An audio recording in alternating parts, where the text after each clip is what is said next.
والصلاة والسلام على أشرف المرسلين وعلى آله وأصحابه أجمعين.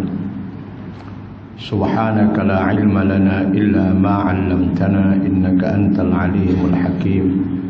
رب اشرح لي صدري ويسر لي أمري واحلل عقدة من لساني يفقه قولي وما توفيقي إلا بالله عليه توكلت وهو رب العرش العظيم.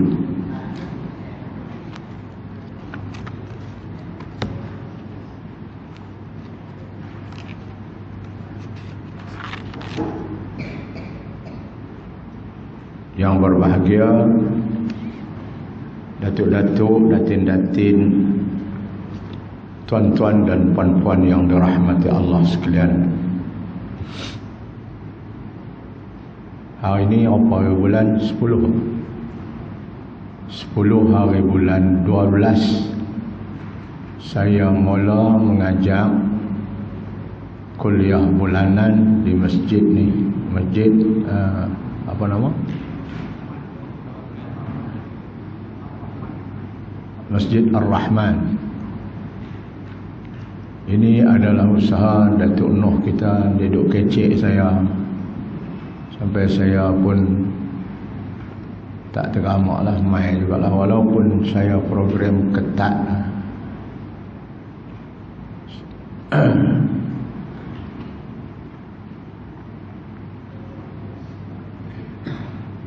Semalam saya di Masjid Bukhari,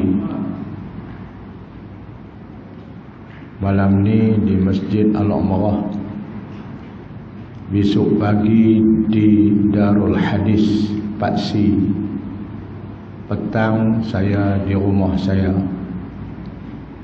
malam saya tak ada sebab tak larat. Hari Sabtu malam saya di Masjid Terbengau. Hari Ahad malam saya di Masjid Sid Dalam. Hari Isnin malam saya di rumah saya. Jadi kira kata kue tua ni kue boleh rehat, rupanya tak boleh. Tak apalah, biarlah Allah ambil nyawa kita, roh kita, dalam keadaan kita menyampaikan ilmu agama kepada masyarakat. Sebab Nabi bersabda, Habibullah fi ibadihi yuhibbukumullah. Hendaklah kamu menanam sifat-sifat perasaan kasih kepada Allah dalam hati hamba dia. Sama ada generasi yang muda, kita didik mereka, kita sampaikan ilmu kepada mereka, kepada masyarakat, yang lelaki, yang perempuan, yang cintakan Allah, kita tanam kepada mereka perasaan kasih kepada Allah. Hak tak mau mai ikut dia lah, hak tu tak dapat hidayat. Yang mai ni Nabi suruh kita tanam perasaan kasih pada Allah, kita akan dapat yuhibbukumullah, Allah akan sayang kepada kamu. Jadi usaha-usaha yang seumpama inilah yang kita patut buat ketika kita masih diberikan, orang kata, hayat di kandung badan ini. Saya pilih untuk nak menyampaikan pengajian saya 1 bulan sekali ini pada hari Khamis minggu yang kedua ni. Saya pilih untuk mengajar hadis Nabi sallallahu alaihi wasallam daripada kitab Riyadhus Salihin yang ada di tangan tuan-tuan itu, jilid yang kelima. Kita photostat jilid yang kelima ini daripada hadis yang pertama sampai hadis yang ke-62. Jilid ni sebenarnya dia ada hadis 261, tapi kita ambil sikit-sikit 62. Saya mengajar di Masjid Bukhari pun 63 hadis tahun, tuan-tuan. Setahun tu dah dok main sebulan sekali. Jadi mungkin hak ni pun dia makan setahun lah ni, mau nak habis. Kalau beli kitab besar pun tak habis. Kalau mengaji tiap minggu, tiap hari, 2 hari sekali boleh. Saya pilih jilid yang kelima ini untuk Masjid Ar-Rahman ini. Dan jilid yang pertama saya mengajak di Masjid Zahir, dan saya mengajak di Masjid Muhtadin Sik Dalam. Jilid yang kedua saya mengajak di Masjid Kepala Parit Simpang 4 Kangkung. Jilid yang ketiga saya mengajak di Masjid Al-Bukhari. Jilid yang keempat saya mengajak di Sungai Petani. Jilid yang kelima saya mengajak di sini. Jilid yang keenam belum lagi saya tentukan tang mana saya nak mengajak. Jadi tuan-tuan, kitab ni dia sebenarnya pengarang dia adalah Imam Nawawi. Imam Nawawi ini dia seorang ulama mazhab Imam Syafi'i kita. Dia dilahirkan Imam Nawawi ini pada tahun 631 Hijrah dan dia meninggal dunia pada tahun dia dilahirkan pada tahun 631 Hijrah dan dia meninggal dunia pada tahun 676 Hijrah dalam usianya 45 tahun. Dia tak sempat berkahwin. 45 tahun dia meninggal dunia. Ni Imam An-Nawawi. Hidup dia, tuan-tuan dan puan-puan, katanya makan hanya sehari sekali. Dia habiskan masa dia untuk mempelajari dan mengarang hadis-hadis Nabi. 45 tahun dia sempat menulis kitab-kitab besar sebanyak 18 buah. 6 buah lagi dia duduk tengah menulis, dia mati. Antaranya kitab Majmu' yang menulis tentang kitab fiqh mazhab Imam Syafi'i. Dia sempat menulis setakat 4 ke 5 jilid. 1 jilid tebal pada Quran. Dia sempat buat 4 ke 5 jilid. Kemudian disambung pas dia mati oleh Imam Subki sampai jilid yang ke-8 ke yang ke-9. Kemudian disambung pula oleh guru kami Syekh Muhammad Najib Al-Muti'i daripada Mesir sampai kalau tidak saya 20 jilid. Majmu' ni kitab besar, kitab fiqh Imam Syafi'i. 3 orang imam. Imam Nawawi dia tak sempat habis, dia mati. Disambung oleh Imam Subki. Lepas Imam Subki disambung oleh Imam Syekh Muhammad Najib Al-Muti'i yang guru kami, pernah kami mengaji dengan dia dulu di Mesir. Ini pengarang kitab kita. Kitab ini Riyadhus Salihin nama tu, tapi jilid kita yang kelima. Dia ada semua hadis dalam kitab karangan Imam Nawawi ini ialah sebanyak 1896 hadis. Tebal kitab dia kalau hang Arab tu. 1896 hadis ini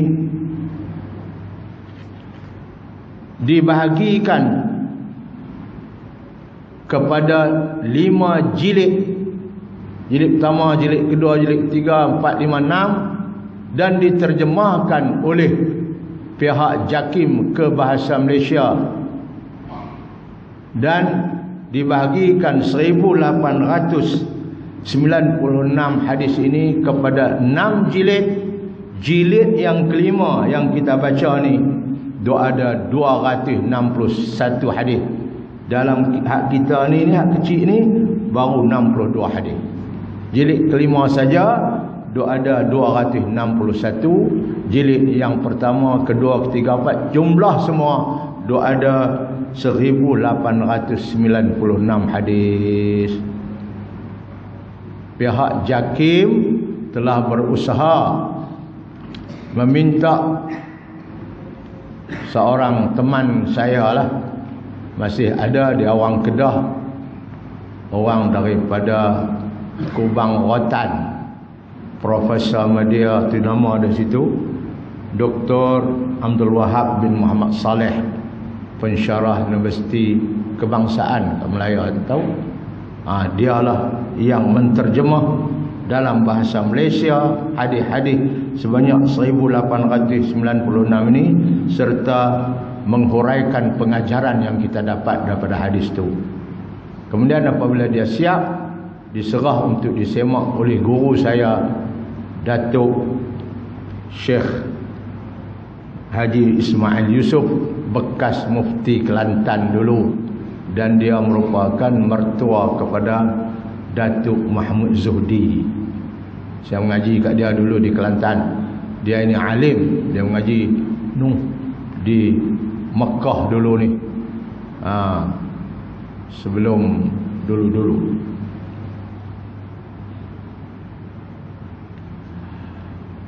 Allah.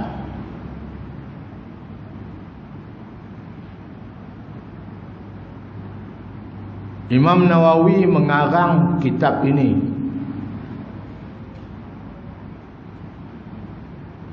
dan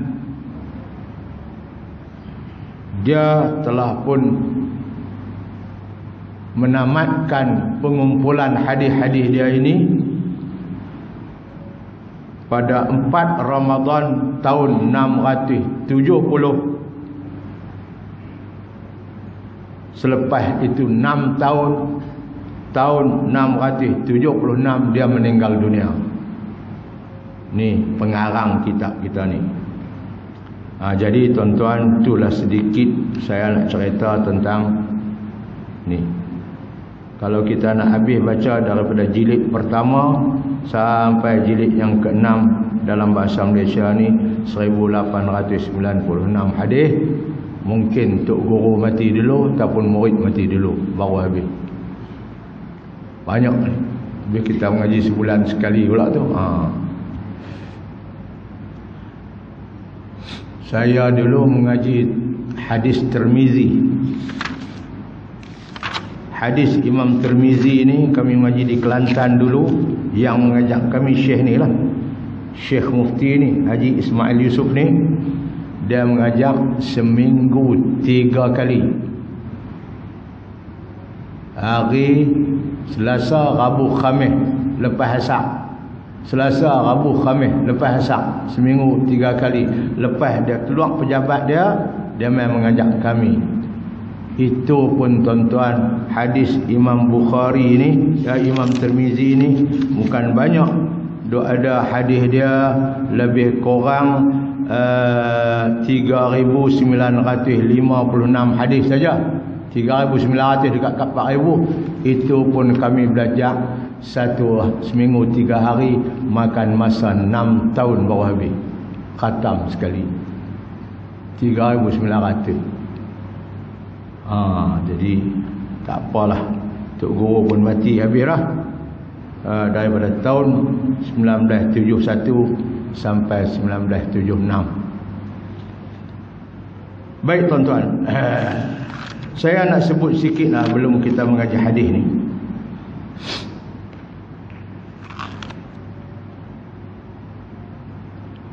Hadis-hadis ni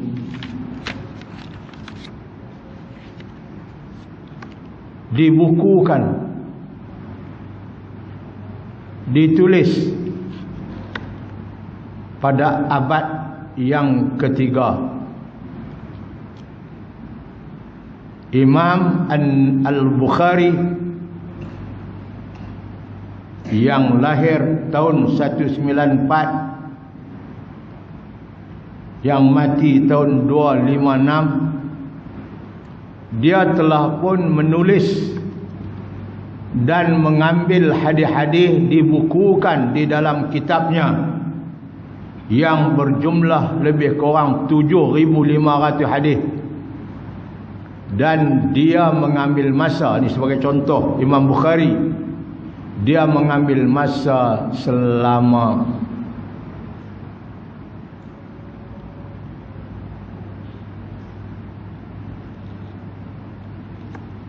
16 tahun. Sebab hadis zaman mereka bukan boleh beli kitab. Dia kena pergi jumpa guru nu, guru ni, guru nu, guru ni.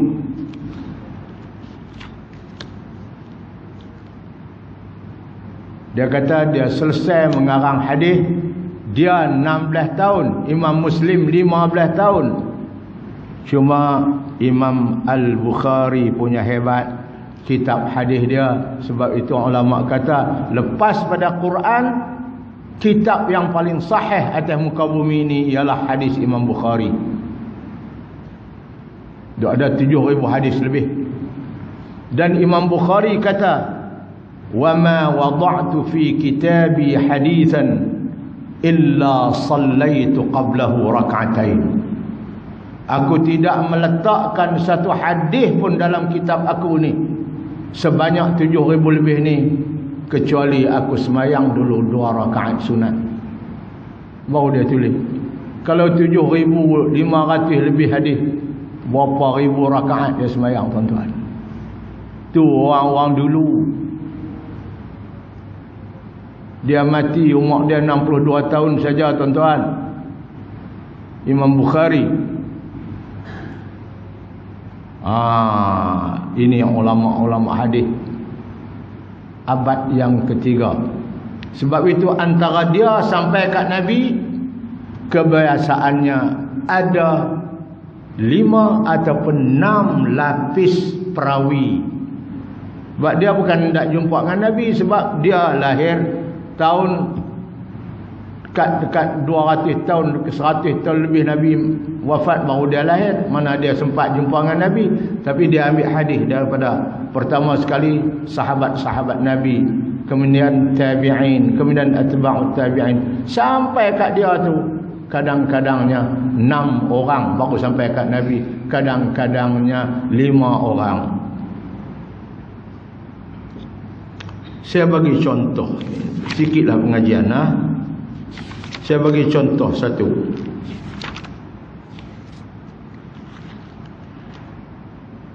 Imam Al-Bukhari dalam hadis pertama aja, dia sebut ni cara hadis. Haddatsana Al-Humaydi Abdullah bin Zubair qala haddatsana Sufyan ibn Uyainah qala haddatsana Yahya bin Sa'id Al-Ansari قال أخبرنا محمد بن إبراهيم التيمي أنه سمع علقمة بن وقاص قال أنه سمع عمر بن خطاب يقول رسول الله صلى الله عليه وسلم. Ni Imam Bukhari kata, aku mengaji hadis ni pada tok guru aku, namanya Al-Humaydi. Ni dia abang.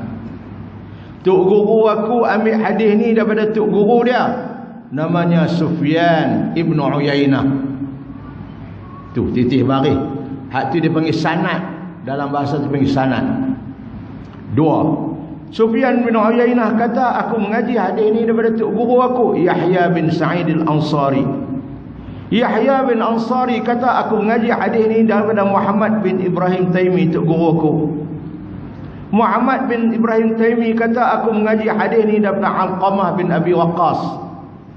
Alqamah kata pula, aku dengar hadis ni daripada Sayyidina Umar atas mimbar. 6 orang Sampai ke Sayyidina Umar, baru Sayyidina Umar kata, aku dengar Nabi bersabda, innamal a'malu binniyat, sesungguhnya amalan itu mesti ada niat. Wa innama likulli imri'in ma nawa, setiap orang itu mengikut dia niat dia. Kalau niat kerana Allah dia dapat Allah, niat kerana dunia dia dapat dunia.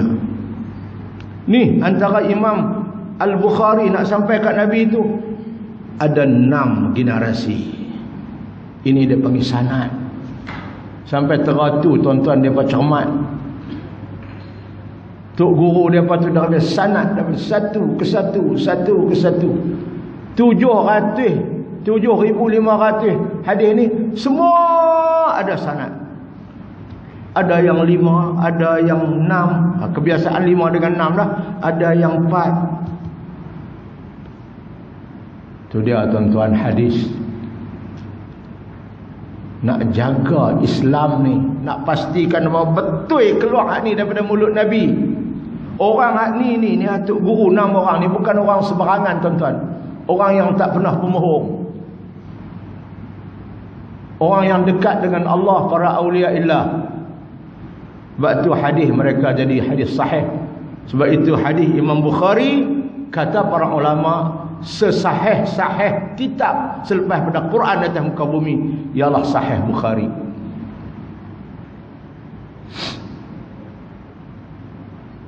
Kawan saya dulu pernah daripada negeri Tashad,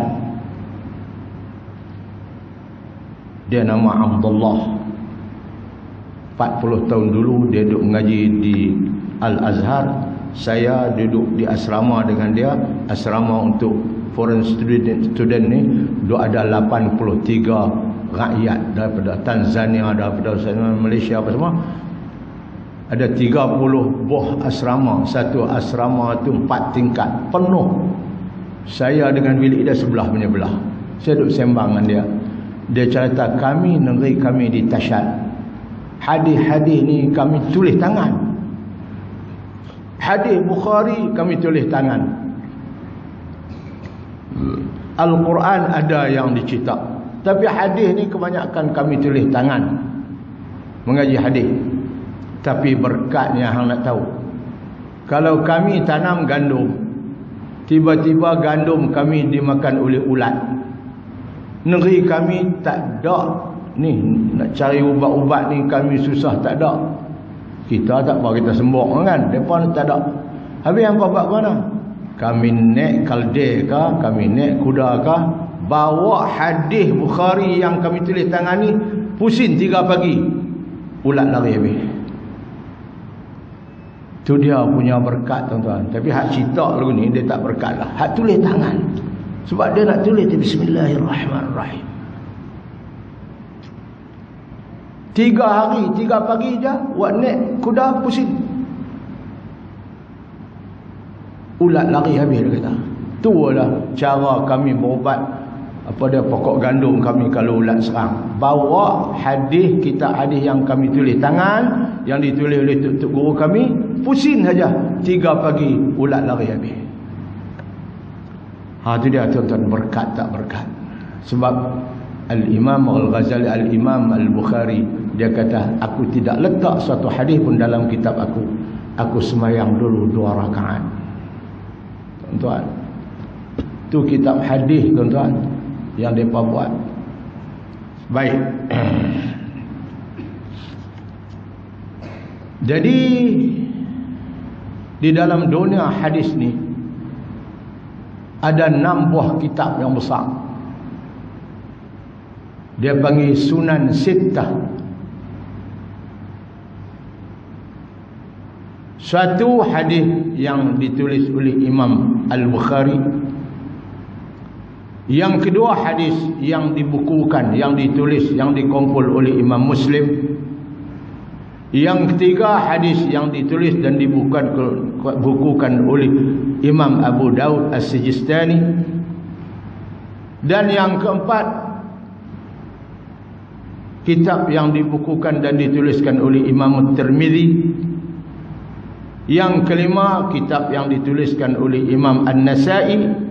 Dan yang keenamnya, hadis dan kitab yang dituliskan oleh Ibnu Majah.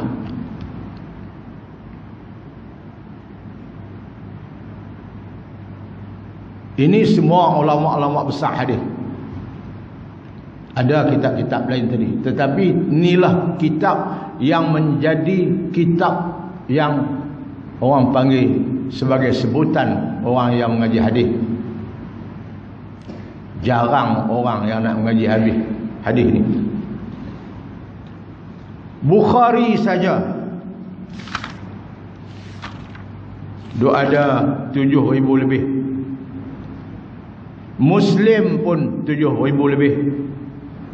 Abu Daud 5,000 lebih. Tirmizi yang nombor 4 3,900 lebih. Saya sebut tadi kami mengaji di Kelantan. Imam Nasa'i 5,000 lebih. Dan Imam Ibnu Majah 4,300 lebih. Jumlah semua 6 orang ni hadis-hadis yang ada dalam kitab mereka. Bukhari kitab dia nama Sahih Bukhari. Muslim kitab dia nama Sahih Muslim. Imam Abu Daud kitab dia nama Sunan Abu Daud. Imam Tirmizi kitab dia nama Sunan Tirmizi. Imam An-Nasa'i kitab dia nama Sunan Nasa'i.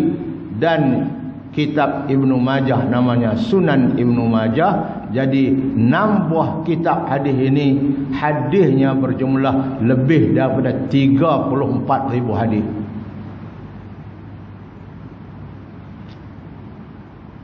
Kita nak ngaji 62 hadis. 34,000 hadis. Tapi ada orang mengaji habis, tuan-tuan. Faham tak faham cerita lain.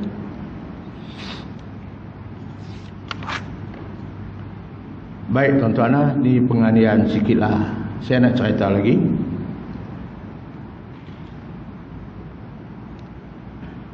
Generasi yang mendengar hadis daripada Nabi namanya generasi sahabat.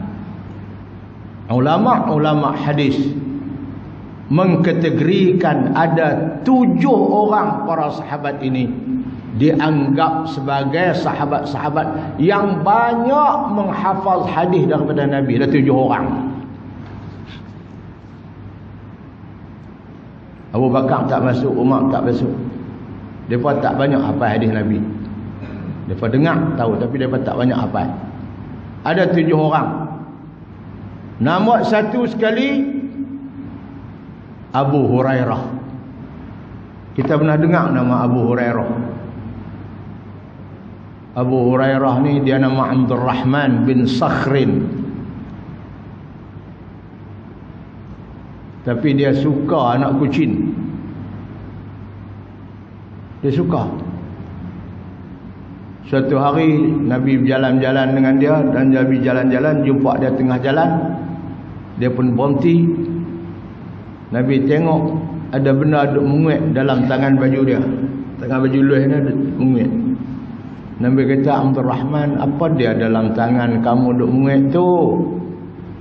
Dia kata, ya Rasulullah, dalam tangan baju saya ni Hurairatun, anak kucing. Oh, yang suka anak kucing. Lah aku bagi nama kat hang Abu Hurairah, bapa anak kucing. Tu nak Abu Hurairah tu mana bapa anak kucing. Dia pun redha Nabi bubuh gelaran kat dia sampai dia mati. Orang duk kenal dia Abu Hurairah. Nama hak asal Abdul Rahman siapa pun tak kenal. Dia masuk Islam tak lama tuan-tuan. 3 tahun lebih Nabi wafat. Tapi dia duduk dengan Nabi. Dia duduk di semuruk masjid tu yang dipanggil sofah. Dia ahli sofah. Dia duduk mengaji dengan Nabi. Dia dengar hadis Nabi. Dia hafal hadis Nabi. Akhirnya dia menghafal hadis Nabi dan riwayat hadis Nabi lebih daripada 5,000 lebih. Ini nombor 1. Nombor 2, Abdullah bin Umar, anak Sayyidina Umar. Dia 2,000 lebih. Nombor 3, Anas bin Malik, 2,000 lebih. Nombor 4, Aisyah isteri Nabi, 2,000 lebih. Nombor 5, Abdullah bin Abbas, 1,000 hadis lebih. Nombor 6, Jabir bin Abdullah, 1,000 hadis lebih. Dan nombor 7-nya Abu Sa'id al-Khudri, 1,170 hadis. Hak hafal 1,000 lebih ke atas sampai 5,000 tu diberi sebagai apa orang kata, para sahabat yang banyak menghafal hadis Nabi. Sebab dia hafal 1000 lebih. Ada 7 orang mereka ni. Tuan-tuan, kita baca sejarah mereka, hebat mereka khidmat kepada hadis. Melalui mereka ni lah yang Imam Bukhari ambil hadis, yang Imam Muslim ambil hadis, yang Imam Abu Daud ambil hadis. Daripada mereka inilah yang mereka riwayat daripada Nabi sallallahu alaihi wasallam.